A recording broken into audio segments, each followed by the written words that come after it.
high-powered team for China. President Mnangagwa bids farewell to his two deputies, General Constantino Chiwenga, retired, left, and Kembo Mohadi at the Robert Mugabe International Airport before departing for China yesterday.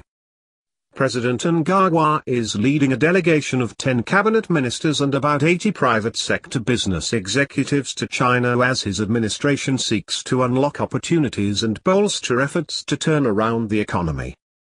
The president and his delegation left for Beijing, China, yesterday to spread the news that Zimbabwe is now open for business. Zimbabwe and China enjoy cordial relations dating back to the days of the liberation struggle.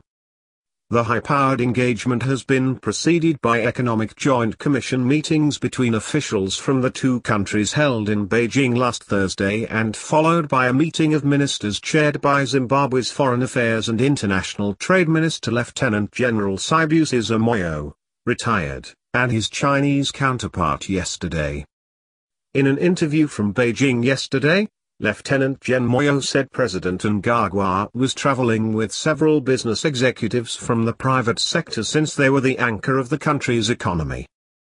He described the trip as a milestone that will further reinforce relations between Zimbabwe and China. His Excellency, the President will be accompanied by about 10 ministers and various officials and the private sector. Remember, the thrust is that the government is there to provide appropriate business environment and the private sector is the foot soldier, and in that regard there are 77 business people to attend several meetings that have been lined up here by Chinese people for them to interact, said RTD Lieutenant Gen Moyo. He said President Mnangagwa's trip to China was significant in many ways. It is very significant because this is the first state visit by His Excellency outside Africa, and it is not by coincidence but by design because of the bilateral relationship between the two countries. The objective is primarily to deepen relationship between the two nations and, above all, to concretize and revitalize economic cooperation between the two countries, said RTD Lieutenant Gen Moyo. He said the visit was at the invitation of Chinese leader President Xi Jinping, and Zimbabwe felt indebted not only to the leadership in Beijing but the people of China for the support that they had shown to Zimbabwe.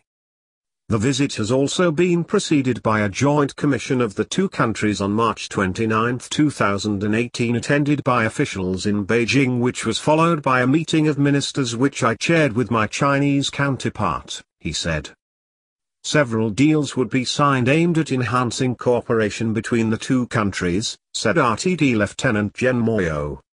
There would be significant concretization of cooperation in the form of several deals which I cannot divulge at the moment, he said.